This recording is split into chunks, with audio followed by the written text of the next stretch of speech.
ಮೊನ್ನೆ ಮುಖ್ಯಮಂತ್ರಿಗಳು ಮಾಧ್ಯಮದ ಜೊತೆ ಮಾತಾಡುವ ಹೊತ್ನಾಗ ಅವರು ವಿಷಯ ಹೇಳಿದ್ರು. ಬಜೆಟ್ ಅಧಿವೇಶನದಲ್ಲಿ ಹಲವು ಜಿಲ್ಲೆಗಳನ್ನ ಘೋಷಣೆ ಮಾಡುವ ಪ್ರಸ್ತಾಪವಿದ್ದು ಅದನ್ನ ಮಾಡ್ತೀವಿ ಅಂತಕ್ಕೆ ಹೇಳಿದ್ದಾರೆ. ಆ ಒಂದು ಮಾತಿನ ಭರವಸೆಯಿಂದ ನಮಗೆ ಇಲ್ಲಿ ಜಮಖಂಡಿನೂ ಜಿಲ್ಲೆಯಾಗಿ ಘೋಷಣೆ ಮಾಡ್ತಾರತ್ತಕ್ಕೆ ಭರವಸೆನ ಇಟ್ಕೊಂಡಿದ್ದೀವಿ. ಅದೇ ರೀತಿ ಭಾರತದ ಸ್ವಾತಂತ್ರ್ಯ ಆದ ನಂತರ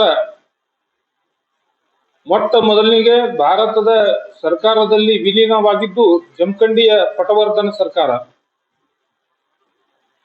ವಿಲೀನ ಮಾಡುವ ಹೊತ್ನಾಗ ಜಮಖಂಡಿ ಪಟವರ್ಧನ ಮಹಾರಾಜರು ಜಮಖಂಡಿ ನಗರವನ್ನ ಜಿಲ್ಲಾ ಕೇಂದ್ರವಾಗಿ ಘೋಷಣೆ ಮಾಡಬೇಕು, ರೈಲ್ವೆ ಇತರೆ ಕೆಲವನ್ನ ಕಂಡೀಷನ್ ಹಾಕಿ ಜಮಖಂಡಿ ಸಂಸ್ಥಾನವನ್ನ ವಿಲೀನ ಮಾಡಿದ್ರು.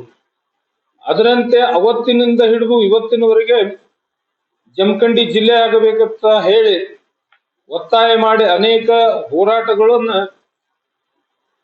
ಮಾಡ್ಕೊತಾ ಬಂದಿದ್ದು ಇದುವರೆಗೂ ಜಮಖಂಡಿ ಜನರಿಗೆ ನ್ಯಾಯ ಸಿಕ್ಕಿಲ್ಲ. ಆದ ಕಾರಣ ನಾವು ಮತ್ತೊಮ್ಮೆ ಈ ಬಜೆಟ್ ಅಧಿವೇಶನದಲ್ಲಿ ನಾಳೆ ಸಾವಳಗಿ ತಾಲೂಕಾಗಿ ಘೋಷಣೆ ಮಾಡಿ ಜಮಖಂಡಿಯನ್ನ ಜಿಲ್ಲಾ ಕೇಂದ್ರವಾಗಿ ಘೋಷಣೆ ಮಾಡಬೇಕು ಅಂತ ಹೇಳಿ ಎಲ್ಲ ಜನರ ಪರವಾಗಿ ನಾವು ಆಗ್ರಹ ಮಾಡ್ತಾ ಇದ್ದೇವೆ.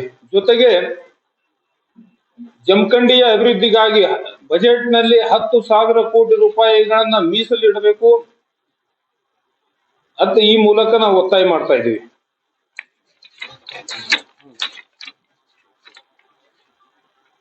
ಈ ಸಂಬಂಧಪಟ್ಟಂಗ ನಾವು ನಿನ್ನೆ ಜಮಖಂಡಿಯ ಸನ್ಮಾನ್ಯ ಶಾಸಕರಾದಂತ ಶ್ರೀಯುತ ಜಗದೀಶ್ ಗುಡಗುಂಟಿ ಅವರಿಗೆ ಹೇಳಿದ್ದೀವಿ.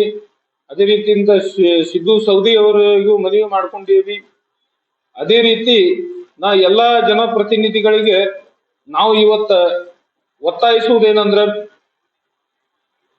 ಪಕ್ಷ ಭೇದ ಬಿಟ್ಟು ಜಮಖಂಡಿ ಜನರ ಬಹುದಿನಗಳ ಆಸೆ ಆಗಿರುವಂತ ಜಮಖಂಡಿ ಜಿಲ್ಲೆಯನ್ನ ಘೋಷಣೆ ಮಾಡಿಸುವ ಸಲುವಾಗಿ ತಾವೆಲ್ಲರೂ ಒತ್ತಡ ತರಬೇಕು. ವಿಧಾನ ಸಭೆಯ ಒಳಗೆ ಹಾಗೂ ಹೊರಗೆ ಎಲ್ಲರೂ ಪಕ್ಷ ಭೇದ ಮರೆತು ಹೋರಾಟ ಮಾಡಿ ಜಮಖಂಡಿ ಜಿಲ್ಲೆಯನ್ನಾಗಿ ಘೋಷಣೆ ಮಾಡಿಸಿಕೊಂಡೇ ನಾವು ಜಮಖಂಡಿಗೆ ಬರ್ತಿರತ್ತಕ್ಕೆ ನಾವು ಆತ್ಮವಿಶ್ವಾಸ ಇಟ್ಟುಕೊಂಡಿದ್ದೀವಿ.